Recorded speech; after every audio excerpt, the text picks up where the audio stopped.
Normally I'd be coming to you from Levi Stadium or the Niners practice field.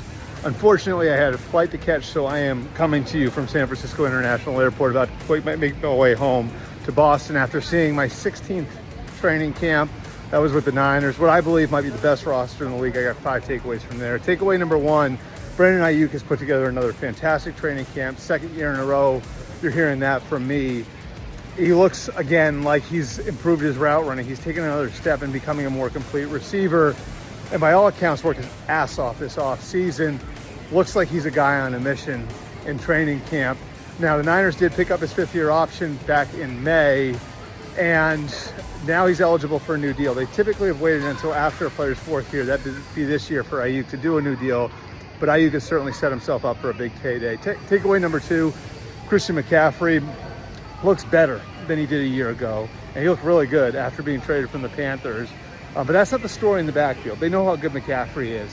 The story might be a 2nd-year player named Tyrion Davis-Price. Everybody knew he was talented back in 2022 when he came out. The question was motivation, drive, football makeup, those sorts of things. The Niners are really optimistic now that the lights come on for him, and he's going to wind up being a really nice complement in the backfield to what McCaffrey brings to the table. Takeaway number 3, Brock Purdy. Everybody wants to know where he's at. My belief, my sense is that he's going to be back full throttle next week. They'll be able to take the reins off. He was out at the practice that I was at. I saw him make a couple throws that I think would make you feel good about where his elbow is. One was he threw flat-footed from a closed down pocket, things crashing down around him, out to the sideline to Deebo Samuel. They believe he's a lot better than his draft position. They think he can be like a long-term quarterback for them. So I think Purdy's in a really good spot a few weeks out from the opener. Takeaway number 4, Clelin Ferrell. You remember that name? The former 4th overall pick of the Raiders. Might be going through a little bit of a career renaissance in San Francisco, and we've seen this from the Niners before on the defensive line with the way the personnel department's been able to unearth some guys who may have flatlined or bottomed out in other places, guys like Arden Key and Samson Ekubom.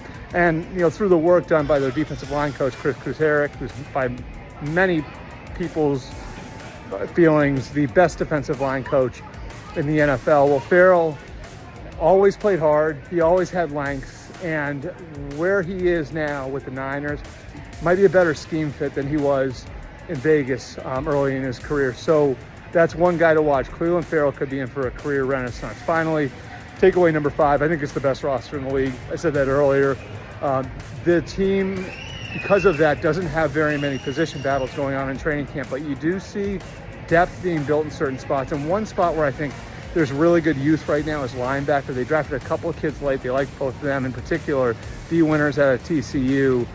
The great frontline talents now being backed up with depth. This is going to be a team to be reckoned with, no question about it. That's it from the Niners, or I guess from San Francisco International Airport. Next time you see me, I'll be at Texans Patriots on Thursday.